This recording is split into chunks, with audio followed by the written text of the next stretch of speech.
Bueno, buenas tardes. Les damos la bienvenida al tercer encuentro del ciclo de conversatorios de Género y Ambiente, organizado por la Dirección General de Política y Estrategia Ambiental de la Agencia de Protección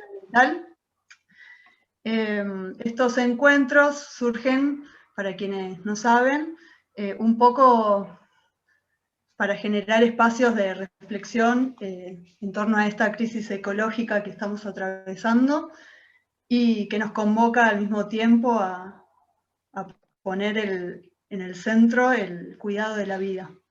En los dos primeros encuentros, que estamos haciendo uno por mes, estuvimos hablando un poco de pobreza energética y de las desigualdades de género en el ámbito de la energía. Y bueno, y el día de hoy tenemos pensado estar hablando un poco de ecofeminismos. Estaban invitadas tanto Soledad Fernández Bouzo como Silvia Ferreira. Ambas están atravesando una situación personal difícil, producida por este contexto de pandemia que nos perjudica a todos. Y bueno, y el día de hoy Silvia, por esas razones, no puede participar de esta mesa, pero bueno, le mandamos un abrazo muy grande. Y bueno, Sole sí pudo estar presente acá, así que hola Sole, te doy la bienvenida. Muchísimas gracias por sumarte. No sé si querés presentarte y decir algo al respecto. Hola, ¿qué tal? Buenas tardes. Gracias a ustedes por la invitación. Y bueno, desde acá le mandamos un abrazo muy grande a Silvia, que bueno, en este momento no pudo estar, como decías vos, Fer, porque bueno, estamos siendo afectadas directas, me incluyo, digamos, sufrí una pérdida grande hace poquito, producto de la pandemia, digamos, de la enfermedad del COVID. Y bueno, es difícil seguir en este contexto, pero bueno, también nos parece que es importante que charlemos acerca de los ecofeminismos y el vínculo con estas cuestiones, porque tienen mucho para aportar, tenemos mucho para pensar en relación a cómo los ecofeminismos, las praxis ecofeministas pueden ayudar a repensarnos en este contexto de crisis ecológica, ambiental y ecosanitaria, así que, bueno, me parece bueno, que es una manera de seguir adelante y de seguir viendo formas de pensarnos, ¿no? De acá al futuro. Buenísimo. Si querés, mientras vas compartiendo pantalla para mostrarnos la presentación que armaste, quería presentarte. Sole, para quienes no la conocen, es socióloga, es investigadora del CONICET, del Instituto de Investigaciones Gino Germani, es profesora de la UBA de una materia nueva, que también nos puede contar un poquito, que se llama Teoría y Praxis de los Ecofeminismos, Imaginaciones Socioecológicas para la Pospandemia.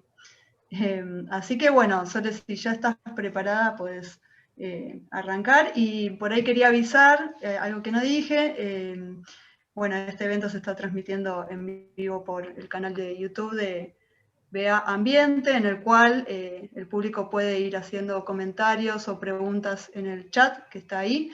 Y mis compañeras, Lu y Nati, que están acá conmigo en esta plataforma, las van a estar recopilando para hacérselas a Sole hacia el final del encuentro.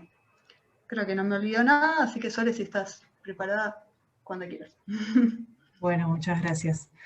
Bueno, para arrancar este conversatorio que dimos en llamar Ecofeminismos y Territorio, justamente para poder pensar, en principio, bueno, qué son los ecofeminismos y cómo pueden aportar a la gestión del territorio y el ambiente en este contexto de crisis ecosanitaria.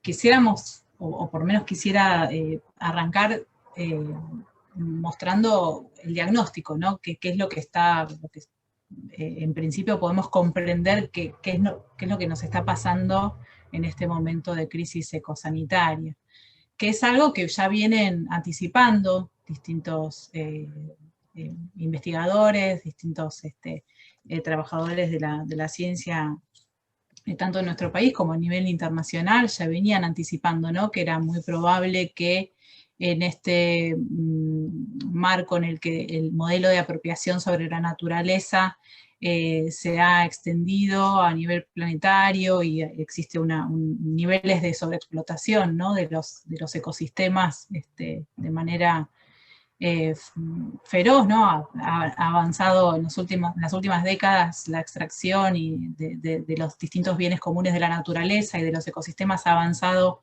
exponencialmente.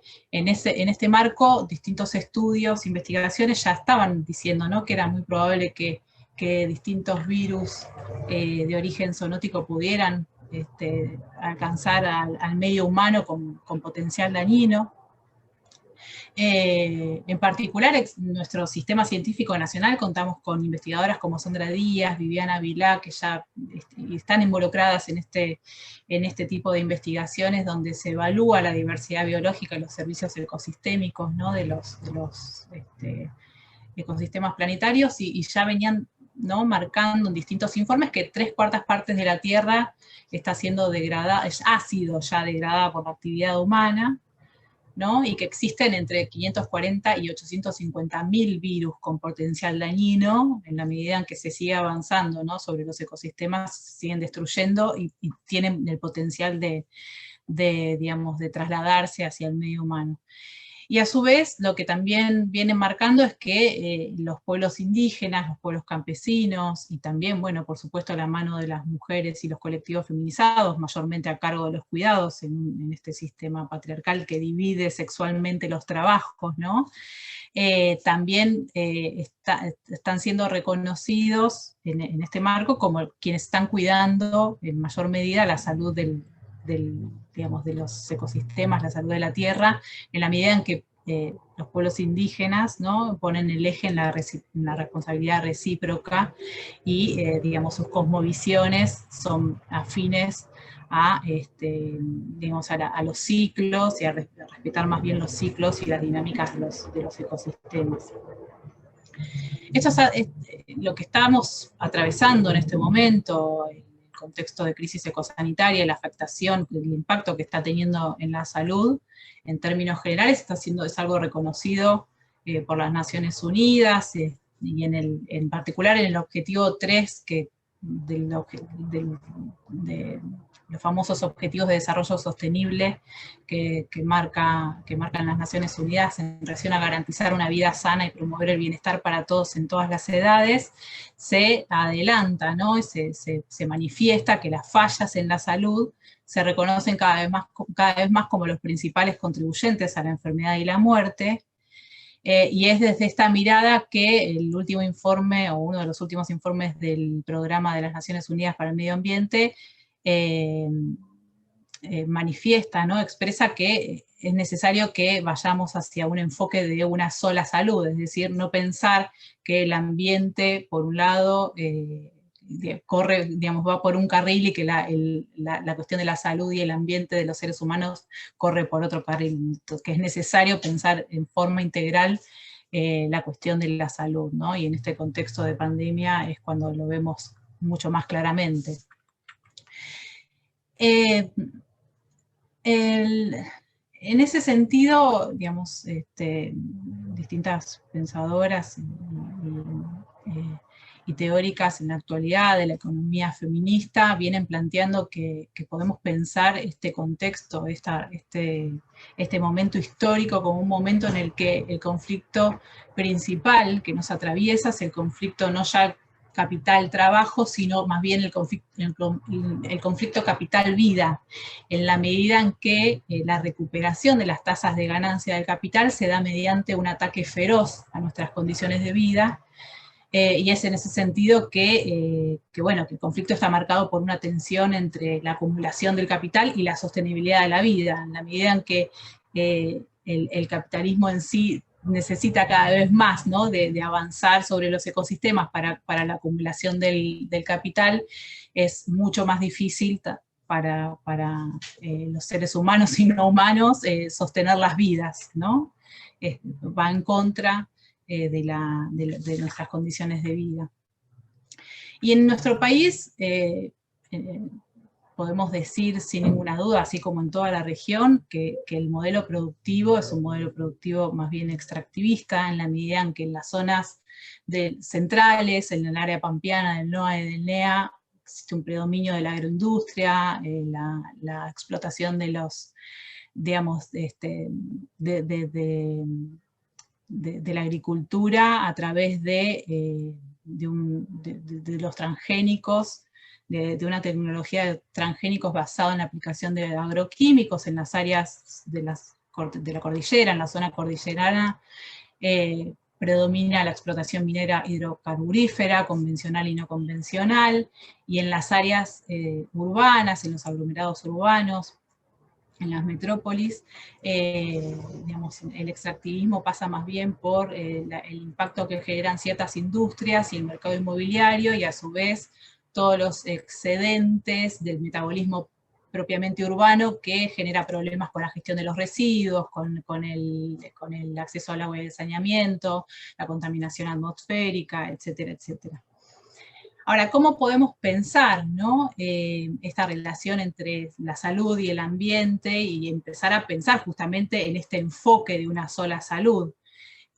Bueno, yo diría que, por supuesto, existen más propuestas, más enfoques, pero a lo mejor podemos pensar al menos en dos que nos pueden ayudar a pensar en esta relación, que son, por un lado, la epidemiología crítica o comunitaria, y por otro lado también las epistemologías feministas y los ecofeminismos críticos, ¿no? Como dos miradas que son complementarias y afines y que nos pueden llegar a ayudar a pensar esta relación.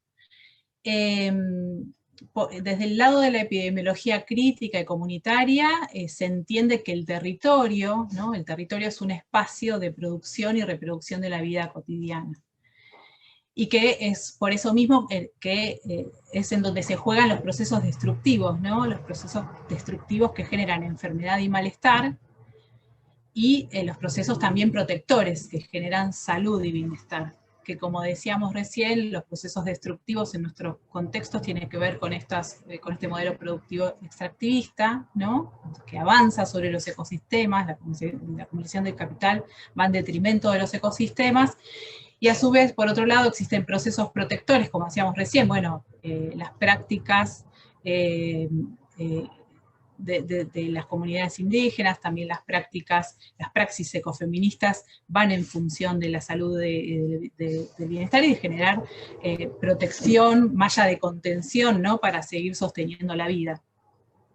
Y es por eso que Jaime Breil, por ejemplo, el mayor exponente y el referente, digamos, de esta corriente de la epidemiología crítica, habla más bien de que en este marco, en esta actualidad, en este presente que nos toca vivir, corresponde hablar más bien no ya de la determinación social de la salud, es decir, todos los procesos sociales que generan salud, bienestar o enfermedad y malestar, sino más bien pensar en la determinación ambiental de la vida, ¿no? Cómo todos los procesos, que las actividades que tienen, que generan ambientes, diferentes ambientes y condiciones de vida, bueno, justamente tienen relación directa con la posibilidad de efectivamente sostener nuestras vidas.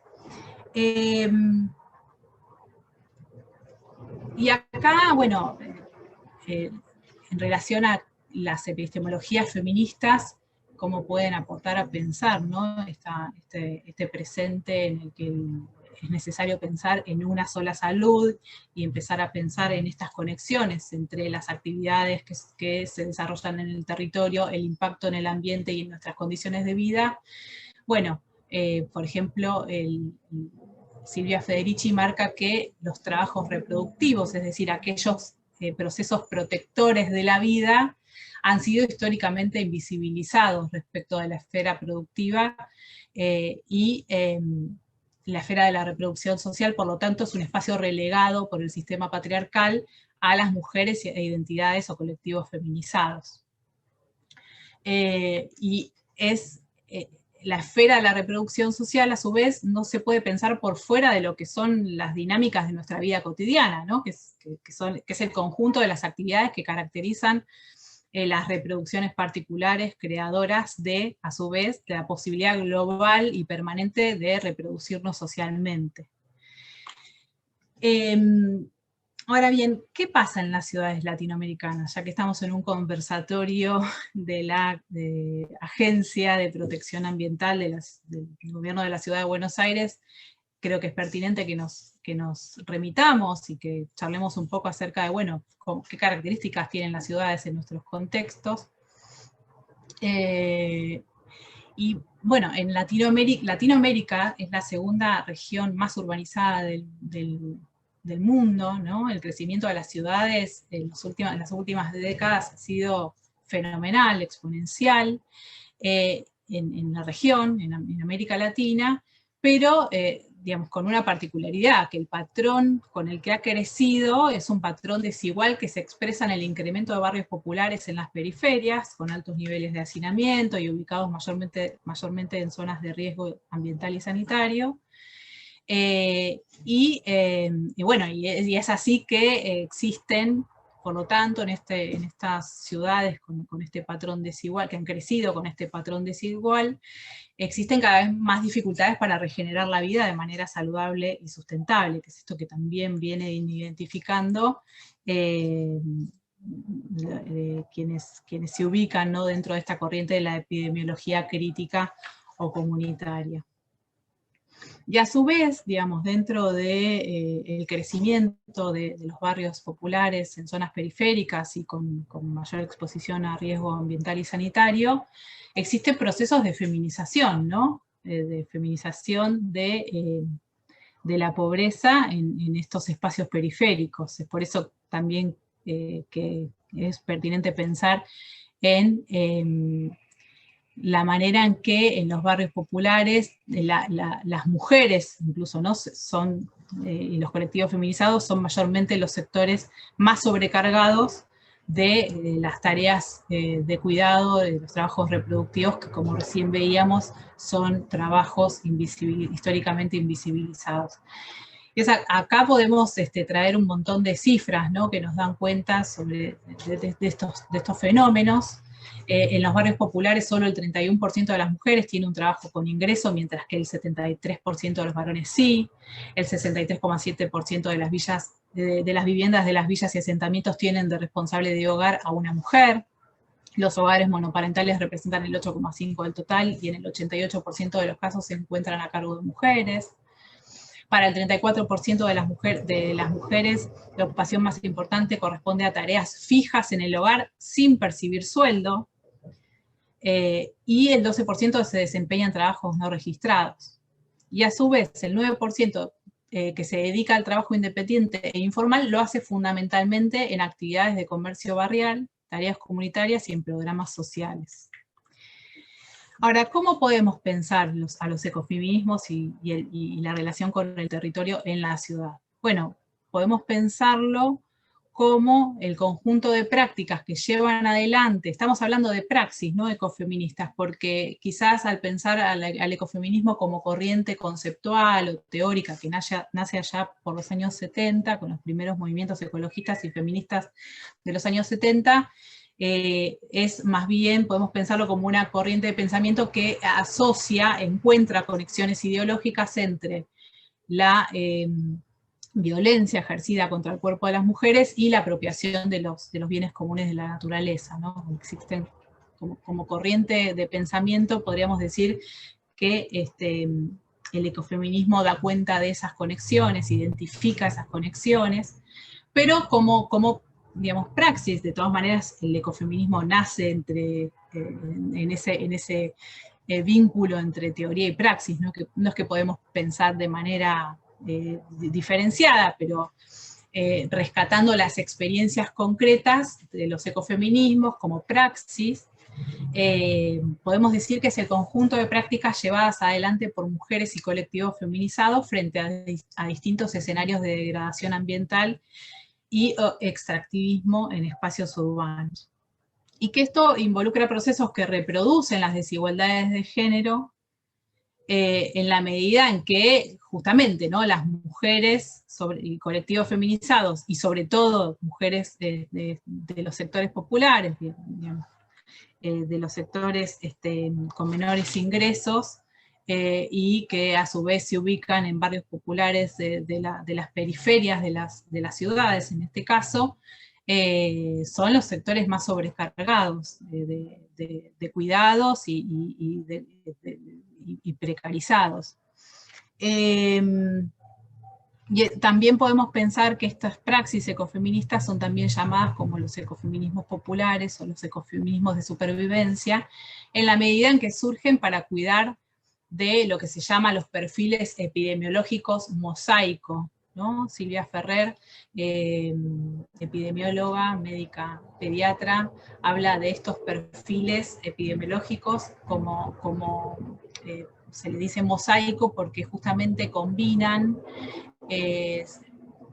se superponen en estos perfiles problemas de salud ambiental denominados tradicionales, que están más bien vinculados a situaciones de pobreza como el saneamiento básico insatisfecho, la falta de acceso al agua segura, cercanía con basurales a cielo abierto, mayor exposición a plagas urbanas, etcétera, combinados con problemas de salud ambiental llamados modernos, que son los que surgen de la proximidad a ciertas actividades industriales y tecnológicas de alto impacto y que generan contaminantes químicos.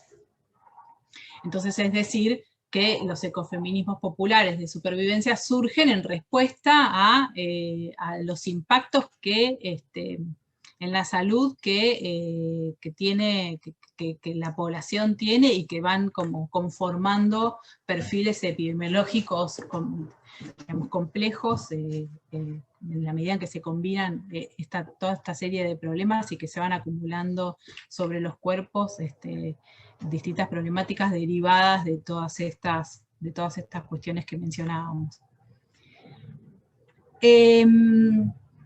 Desde las miradas de los urbanismos feministas y ecofeministas, se está pensando actualmente en cómo ver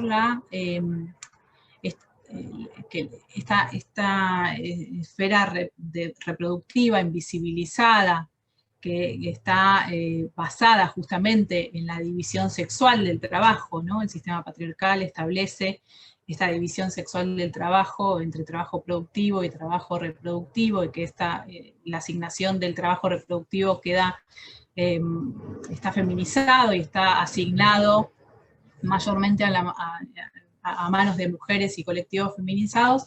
Bueno, cómo ver este proceso de división sexual del trabajo en relación a lo que se identifica también como división sexual del espacio, ¿no?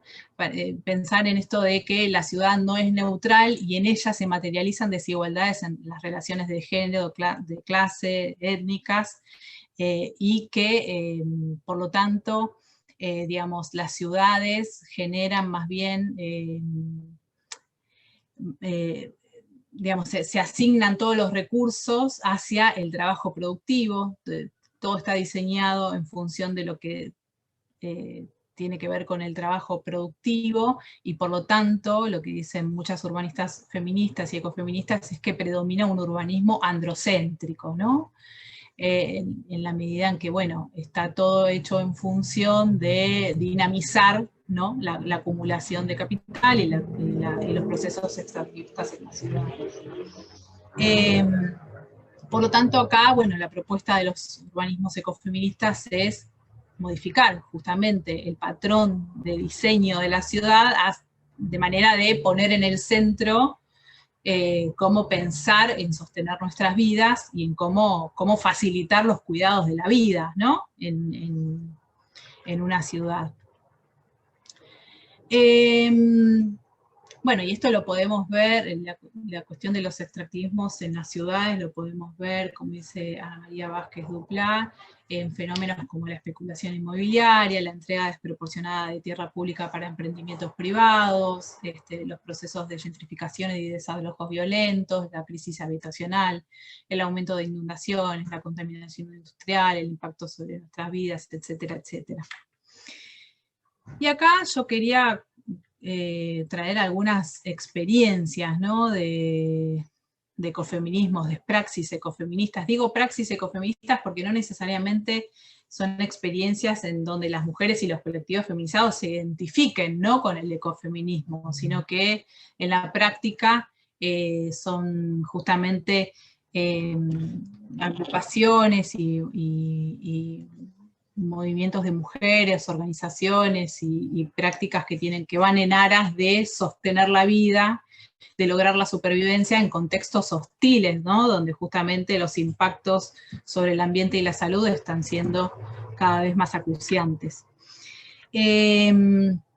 Bueno, en particular puedo contarles un poco la experiencia de Mujeres del Río, que es un trabajo que recupera como las praxis ecofeministas de las mujeres en relación a la contaminación del riachuelo, que es justamente la cuenca del río acá en la zona sur, que digamos linda, o que funciona como límite entre el sur de la ciudad y el sur del área metropolitana de Buenos Aires, digamos, de todo el primer cordón del sur del conurbano bonaerense.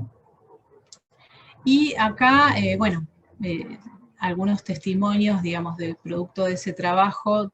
Tenemos, por ejemplo, el caso de Graciela Aguirre, que es directora de la escuela número 72 de Lomas de Zamora, digamos, una escuela que está cerquita del riachuelo, en la zona baja de Lomas de Zamora, en Villa La Madrid, en el barrio de Villa La Madrid, que, bueno, dice, la cuestión ambiental no se agota con educar sobre el tema, necesitamos una política pública a largo plazo, una planificación urbana, hay una terrible ausencia del Estado y como docentes y formadores sentimos la responsabilidad de ocupar este vacío. Acá tenemos a Beatriz Mendoza, que es trabajadora de la salud y trabajó muchos años en Villa Inflamable, en Doxuda, Avellaneda. También forma parte, digamos, de la cuenca baja del río Matanza-Riachuelo. Y ella, bueno, por supuesto que también marca que lo esencial de trabajar, lo central de trabajar en relación al riachuelo es, digamos, focalizar en la cuestión de la salud. Y bueno, marca con mucha, ¿cómo decirlo? Con mucha ya desilusión, ¿no? Que, digamos, después de tantos años, donde la cuestión del riachuelo se ha judicializado y se ha, digamos, se ha dispuesto un plan integral de saneamiento ambiental. Lo cierto es que pasados ya más de 10 años se ha avanzado muy poco en relación a sanear justamente la cuenca del río Matanza-Riachuelo. Dice, bueno, para ella, dice, la gestión, digamos, de la cuenca Matanza del saneamiento ha sido insuficiente y bueno, es necesario que todos los esfuerzos vayan en aras de cuidar la salud, ¿no? Y que el saneamiento debe apuntar a solucionar prioritariamente la salud. Lo que veíamos lo que, mejor dicho, quise mostrar con el trabajo de Mujeres del Río es que no solamente las praxis ecofeministas y los trabajos reproductivos están vinculados a las tareas domésticas, ¿no? A todas las actividades que van en aras de cuidar la salud y sostener la vida en la esfera doméstica, sino que también es algo que se reproduce en el mercado laboral. Estas mujeres, las Mujeres del Río, son trabajadoras de la salud y trabajadoras de la educación, que se transforman, se hacen carne y se transforman en luchadoras, ¿no? del ambiente y se hacen carne de las problemáticas ambientales y las problemáticas de salud ambiental, de sus estudiantes, de los pacientes que recurren a las unidades sanitarias, etcétera, etcétera. Porque, bueno, justamente no es casual que sean trabajadoras de los sectores de servicios, ¿no? El área de la salud y el área de la educación, así como también el trabajo doméstico remunerado, son sectores de servicios, por lo tanto son trabajos dedicados mayormente al cuidado, ¿no? Al cuidado de la vida, a sostener las vidas. que es algo que acá se refleja, ¿no? Cómo a su vez son áreas que están altamente feminizadas, ¿no? En la salud, fíjense, las mujeres representan un 71,2%, en la educación el 73,6%, y el trabajo doméstico remunerado está hiperfeminizado, las mujeres representan el 98,7%. Pero fíjense a su vez que son áreas, como vemos en los 3 globitos que están más hacia la derecha, salud, educación, servicio doméstico, son los salarios en promedio más bajos, ¿no? Son como a su vez en la escala salarial, el área de servicios, que es el área mayormente dedicado a los cuidados y a la esfera de la reproducción social, a garantizar, ¿no?, la reproducción social, no es casualidad que sean los trabajos menos reconocidos, no solamente en términos simbólicos, sino también en términos materiales. Son las áreas mayormente precarizadas. Y esto, bueno, también lo estamos viendo en este contexto de pandemia, donde los trabajadores de la salud están reclamando justamente en este contexto en el que tienen que incluso ejercer un cuidado extremo, digamos, poner su fuerza de trabajo en función de un cuidado extremo, como exige este contexto de la pandemia. Bueno, existe un reclamo salarial muy fuerte y que, bueno, debería ser justamente reconocido. ¿Cuáles son las ideas fuerza de los ecofeminismos, de los feminismos comunitarios de Abya Yala, de la economía feminista? En cuanto a los feminismos comunitarios, tenemos al menos 2 ideas fuerza que nos llevan a pensar en esta conexión entre salud, ambiente, y en esto de pensar en una sola salud, pensar en que pensarnos no solamente como cuerpo, sino como cuerpo-territorio, ¿no? Como en esta conexión entre, bueno, que efectivamente somos, como dicen Yayo Herrero y también Vandana Shiva, ecodependientes, digamos, nuestros cuerpos no pueden sostener cada uno de nuestros cuerpos no pueden individualmente sostenerse, ¿no?, de por sí, sino es digamos, a través de los vínculos que se generan de manera interdependiente con otros seres humanos y de manera ecodependiente con otros seres vivos y bienes comunes de la naturaleza. Y a su vez también Sofía Saragosín introduce la reflexión acerca de cómo pensar esto del vínculo entre el agua, el cuerpo y el territorio. Y por ejemplo, las mujeres del río es algo que en sus praxis lo tienen bien claro, ¿no? Cómo los procesos que contaminan los ríos en el área metropolitana de Buenos Aires, en este caso el riachuelo, tiene un impacto directo sobre nuestros cuerpos y también sobre lo que acaece en el territorio, que el territorio, como decíamos, es el espacio en donde es posible producir y reproducir la vida. Y a su vez también, desde la economía feminista, se pone de relieve justamente esta cuestión que venimos marcando acerca de la sostenibilidad de la vida, empezar a pensar en diseñar políticas públicas que vayan en función de sostener la vida. Bueno, hay algunos testimonios, ¿no?, producto de estas experiencias y praxis ecofeministas, que no solamente se restringen a la ciudad, podemos pensar también en áreas rurales o semirurales, por ejemplo, en el grupo de madres del barrio Ituzaingó Anexo en Córdoba, un grupo de madres que viene peleando contra las fumigaciones con agroquímicos y que dicen, ¿no?, bueno, paren de fumigar, nos están matando, ni una fumigada más, ¿no?, como dándole una vuelta de tuerca a esta gran consigna del ni una menos, ¿no?, ni una fumigada más, estamos siendo afectadas directas por los procesos de extractivismo en las zonas rurales. Y fíjense, esta imagen es previa a la pandemia, esta imagen con barbijos es previa a la pandemia, digamos, como una manera de protegerse justamente de las fumigaciones. Y que nos dan cuenta también de que existe un proceso de politización del rol materno, ¿no? En el sentido de que, bueno, teniendo muy presente nuestra historia, la historia de las abuelas y madres de Plaza de Mayo, en las que las maternidades se politizan y se transforman en, como dice Pablo La Peña, en maternidades contenciosas. También tenemos a la red de trabajadores de la salud de los pueblos fumigados, y acá tenemos a Mercedes Méndez, a Mechi Méndez, una enfermera de cuidados paliativos del Hospital Garrahan, que ha recibido un montón de niños y niñas con problemáticas derivadas de las fumigaciones con agroquímicos. Ella dice, debería haber una historia clínica ambiental, nosotros solicitamos que haya análisis de sangre sobre agrotóxicos, ¿no? Y esto de incorporar en la salud la historia clínica ambiental, el entorno ambiental, que no es otra cosa que pensar en cómo el territorio justamente tiene ahí una centralidad, ¿no? En relación a lo que nos pasa, a lo que pasa en el ambiente y el impacto en la salud.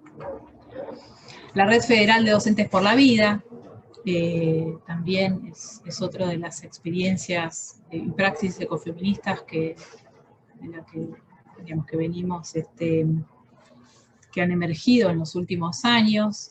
Aquí tenemos a la derecha a Ana Zabaloy, referente, digamos, y fundadora de esta Red de Docentes por la Vida. Lamentablemente falleció, digamos, por una enfermedad que está muy vinculada a la fumigación con agroquímicos, y ella en su momento dijo, bueno, desde el colectivo docente rural somos testigos privilegiadas del costo humano de este modelo basado en transgénicos y agroquímicos. Acá tenemos también otras experiencias referidas a las mujeres originarias por el buen vivir, que están denunciando cómo en las zonas cordilleranas, sobre todo, como decíamos, son zonas en las que la megaminería y la explotación hidrocarburífera convencional y no convencional está avanzando fuertemente sobre comunidades indígenas. Bueno, cuando hace unos años atrás tomaron el Ministerio del Interior, la consigna era, bueno, sembrar un terricidio. Es interesante esta idea de terricidio, ¿no? De cómo los procesos extractivistas avanzan sobre los territorios entendidos en un sentido amplio. Moira Millán acá habla de pensar incluso hasta el territorio como avance sobre, no solamente en términos físicos, sino también en términos de destruir a una cultura, ¿no? Una cultura con su cosmovisión y con sus modalidades de vida particulares. Entonces, una de las consignas es sembraron terricidio, cosecharon rebeldía, y bueno, ellas hablan de sí mismas como de la rebelión de las flores nativas, se identifican como las flores nativas. Y esto fue hace poquito, ¿no? La marcha justamente de las mujeres por el buen vivir, que llegó hace poco al Congreso en reclamo contra los procesos extractivistas en las zonas cordilleranas y en las comunidades indígenas. Hace poquito se hizo esta gran movilización, y bueno, esto es una foto que da cuenta de cómo se continúa con esta lucha. ¿Cómo, para ir cerrando y para ir empezando a abrir el espacio al diálogo y el intercambio, que siempre es lo más interesante de todas estas actividades, en definitiva, bueno, algunas conclusiones que podemos sacar es, como dice Amaya Pérez Orozco, que los cuidados y los bienes comunes de la naturaleza son el lado B, ¿no? Del sistema, la contracara, lo que está oculto, lo que se invisibiliza en la economía. Cuando se habla hoy por hoy de la economía y de reactivar la economía, y del PBI, ¿no? De todo de la rentabilidad que se genera a partir digamos, de la dinámica económica, bueno, lo que está detrás, lo que no se ve, lo que está invisibilizado justamente es el cuidado, ¿no? Todas las actividades que van en torno a o en función de sostener las vidas en los distintos espacios territoriales, y lo que no se ve es esto, ¿no? También la sobreexplotación, cómo la economía avanza o crece en función de, digamos, de sobreexplotar los bienes comunes de la naturaleza. De manera que, digamos, como propuesta y como forma de ir pensando en, bueno, distintos criterios para diseñar políticas públicas de aquí en más, deberíamos pensar en esto de ecofeminizar de manera urgente todas las esferas de decisión en relación a las políticas territoriales y ambientales, por esto que decíamos de que es necesario pensar en espacios que generen vida, que ayuden, que contribuyan a generar procesos protectores de la salud y el ambiente, ¿no?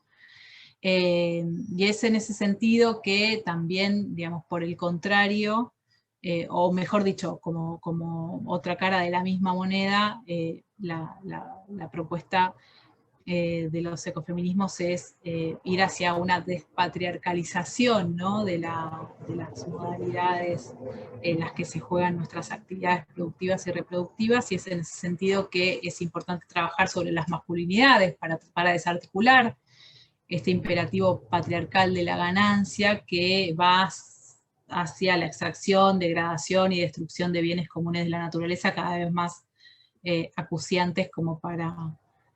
y que va, como decíamos, en contra de, digamos, de nuestras condiciones de vida.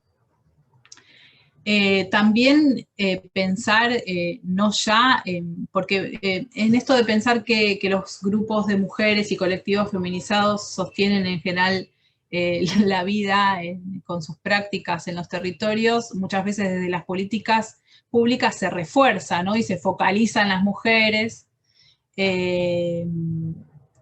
como para que seguir sobrecargando, ¿no?, sobre sus manos esto de funcionar como mallas de contención, ¿no? Entonces, transformar, digamos, modificar este criterio de manera que, de manera de pensar en políticas generizadas, es decir, que democraticen y redistribuyan en forma igualitaria los cuidados colectivos y por lo tanto el cuidado del ambiente.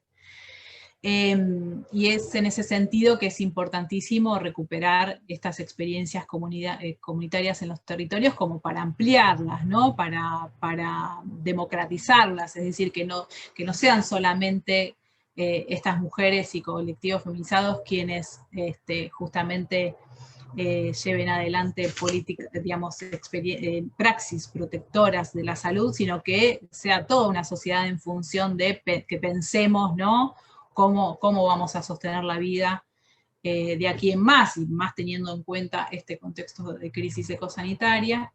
Y aquí también Amelia Pérez Orozco habla de pensar en las necesidades, como un juego de palabra entre necesidad y deseo, sobre, bueno, cómo queremos vivir, qué necesitamos para vivir, cómo modificar nuestros patrones de producción y de consumo, digamos, es algo que deberíamos debatir ampliamente, es algo que debería convocarse a un debate público amplio, extenso, acerca de, bueno, cómo queremos vivir, cómo deseamos vivir y cómo necesitamos vivir. De manera sustentable, por supuesto, teniendo presente que vivimos en un planeta que es finito, no es que los bienes comunes de la naturaleza sean infinitos, sino todo lo contrario, ya lo estamos viendo, está frente a nuestros rostros, ¿no?, esto de que los ecosistemas están siendo cada vez más destruidos.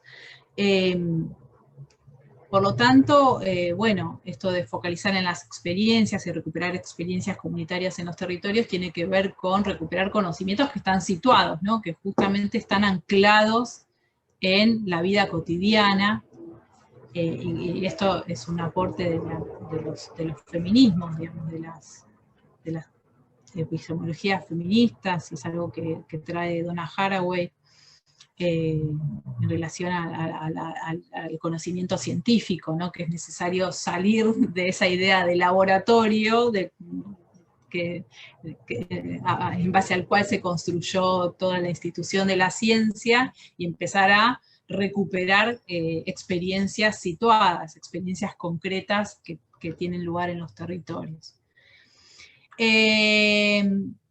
Y bueno, por supuesto, fomentar las imaginaciones socioecológicas, ¿no? Que es esto de pensarnos no ya como individuos, digamos, dejar de pensarnos bajo este paradigma neoliberal que muchas veces genera esta ficción de hacernos creer que somos individuos independientes y que no nos hace falta nada más que nosotros mismos, sino pensar justamente en las conexiones entre nuestras propias biografías y todo lo que, y todos los procesos históricos y sociales, ¿no? Y incluidos el vínculo con el ambiente y la naturaleza. Así que bueno, por ahora cerramos acá, hay mucho para debatir, para pensar, por supuesto son líneas, son propuestas que van más bien en aras de pensar algunos criterios mínimos para empezar a diseñar otro tipo de políticas, pero hace falta pensar en concreto, bueno, cómo, ¿no? Cómo trabajamos esta complejidad, porque por supuesto se trata de cuestiones bien complejas y que están atravesadas por cuestiones de poder, que no es sencillo también. Así que bueno, muchas gracias, por aquí dejo. Bueno, muchísimas gracias, Sole. La verdad, súper interesante todo lo que trajiste para compartir. Yo me fui anotando un montón de cosas. Estoy aprendiendo un montón. Yo también en todos estos conversatorios tengo acá como mis apuntes, las chicas se ríen, pero es como que estoy en clase. Bueno, tengo algunos comentarios y algunas preguntas para hacerte, pero no sé si Lu, tenés algo ahí que haya sucedido en el YouTube, algún comentario que quieras un comentario para comentar. Sí, tenemos algunos comentarios, sobre todo felicitando a Sole, diciendo que es muy lindo escucharla, dice Cecilia Zapata. Nos dice Julia que es muy interesante la propuesta y felicita la iniciativa. Florencia Tunión dice, excelente, Sole. Acá Noé Manso dice, amiga. Excelente exposición. Sí, bueno, muchas veces tenemos así el apoyo, nosotros también dijimos al equipo quienes se quieran sumar. Obviamente todo eso. Y cada vez vamos ampliando un poco más, ¿no? Cada vez vamos sensibilizando un poquito a alguien y vamos sumando. Fer, si querés hacerle alguna pregunta o un comentario y después yo sigo atenta a ver si aparece algo más. Dale. Sí, yo siempre, ustedes saben que yo siempre tengo comentarios y preguntas para repesada, pero bueno, nada, fui anotándome acá algunas cosas que me parece como muy interesante recuperar y poder como comentar algo.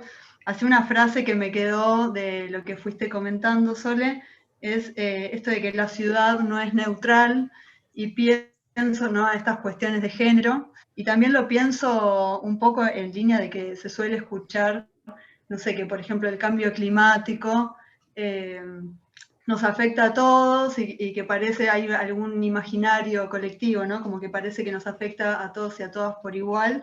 Y bueno, con todo lo que trajiste hoy, y en particular esto sobre la ciudad, ¿no? Como que las problemáticas socioambientales, digamos, no son neutrales al género, y me parece como algo súper interesante a destacar, como para empezar a romper un poco, ¿no? Como esa mirada o algo que tenemos como naturalizado también, ¿no?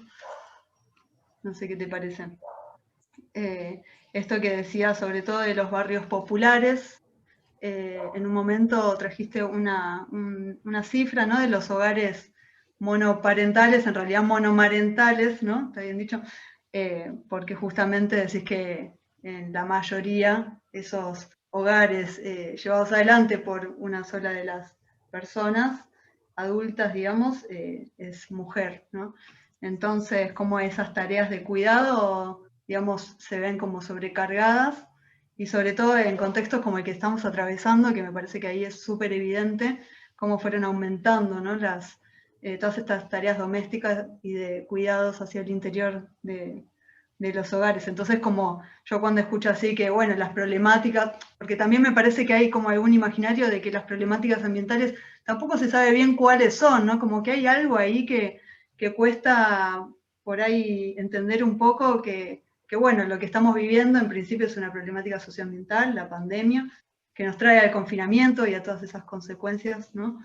Y después, bueno, todo un montón de problemáticas citaste a nivel urbano, digamos, que es lo que nos convoca, digamos, desde la agencia. Entonces, nada, me quedo así como con esa frase de que la ciudad no es neutral. No sé si querés comentar algo más de eso. A mí me quedo ahí como No, sí, existe como esta idea, ¿no? Muy generalizada de que, bueno, el ambiente nos afecta a todos y como una ficción acerca de que es nos afecta a todos por igual, pero no es cierto. No existen desigualdades sociales en relación al género, en relación a las cuestiones étnicas, en relación a las clases sociales que hace que efectivamente en los hechos quienes estén mayormente afectados por las cuestiones ambientales sean los sectores populares y en este caso también las mujeres las mujeres y los colectivos feminizados de los sectores populares, que a su vez también tenemos que pensar en que hay muchos casos de los barrios periféricos y que en los que a su vez son mujeres migrantes de comunidades campesinas y también de comunidades que están siendo afectadas por estos otros procesos extractivistas vinculados a las fumigaciones con agroquímicos, a la explotación hidrocarburífera y minera. Por lo tanto, ahí también están las cuestiones étnicas presentes y propias de las migraciones, las dinámicas de las migraciones en nuestro país. Hay muchos factores que están operando en esto de que no a todos nos está afectando por igual la pandemia. Y ahí, perdón, relacionándolo también con una de las primeras cosas que dijiste, ¿no? Revalorizaste a las comunidades indígenas, ¿no? Creo que en una de las primeras diapositivas, porque tienen como una cosmovisión o filosofía, esto por el buen vivir o el respeto hacia la naturaleza y al ambiente de todo en general, es como también esto de las migraciones muchas veces traen esto, ¿no? Traen saberes desde otros lugares, desde otras culturas, ¿no? Y justamente esos saberes quedan también como invisibilizados o ocultos en estos procesos, digamos, de degradación ambiental, ¿no? Al cual se ven como perjudicados por estar en estas zonas afectadas. Sí, estamos hablando de líneas generales, ¿no? Por supuesto que después en la experiencia existen complejidades, porque bueno, habría tendríamos que hablar largo y tendido sobre el tema, pero Está bien, está bien. Así que siguen apareciendo comentarios y bueno, felicitaciones para Sole. No sé si están escuchando o me perdí. Y Sí, también sí, nos comenta Pato Aquino que dice que hay un proyecto en el gobierno nacional para reconocer tareas de cuidado, reconociendo años de aporte para que las mujeres que hayan maternado puedan acceder al beneficio previsional. Sí, correcto. Es una manera de resarcir, ¿no? Y de reconocer ese trabajo que forma parte de esta esfera de la reproducción social invisibilizada, totalmente. Pero bueno, también tenemos que pensar en cómo desarrollar actividades productivas que también justamente garanticen y que vayan en aras de ser procesos protectores de nuestra vida y no que vayan en contra de, porque en la medida en que se sigan sobrecargando, se sigan acrecentando las necesidades de cuidados, tenemos que pensar, digamos, en forma integral esa cuestión. No es digamos, por supuesto que es súper importante que se reconozca en términos materiales y que haya ahí, por lo menos, garantizar para estas mujeres que, bueno, que tienen un ingreso por haber desarrollado tareas de cuidado toda la vida, pero si lo pensamos en relación a las cuestiones ambientales, también es necesario garantizar que se cuente con un ambiente que vaya en función de proteger la vida, ¿no? Porque si no, también es difícil sostener justamente la vida si existen impactos ambientales que van en contra de la salud y que generan más bien malestar y enfermedad. Tal cual, y lo mismo que decías en un momento, ¿no? De una de las propuestas, creo que era, de hacer también políticas que democraticen y redistribuyan, ¿no? Un poco todas estas tareas de cuidado para que no para que no recaigan, digamos, en las mujeres y feminidades. Exacto, sí, yo creo que es fundamental trabajar sobre las masculinidades en ese sentido. Digamos, Eso te quería preguntar. Pensemos en conjunto. Sí, a ver, sí. Me diste pie, así que aprovecho. Dale. Sí, como que así entre líneas leí como una relación entre el patriarcado y las masculinidades, digamos. ¿Querés como contar un poquito más sobre eso? Uf, todo un temón. Pero no, bueno, así como los trabajos de cuidado están feminizados y la división sexual del trabajo en este sistema patriarcal colonial moderno está mayormente asignado a las mujeres y los colectivos feminizados, pasa todo lo contrario, ¿no? Que digamos que las masculinidades se construyen en función de, bueno, cómo ser exitosos en la esfera productiva, ¿no? En el trabajo productivo.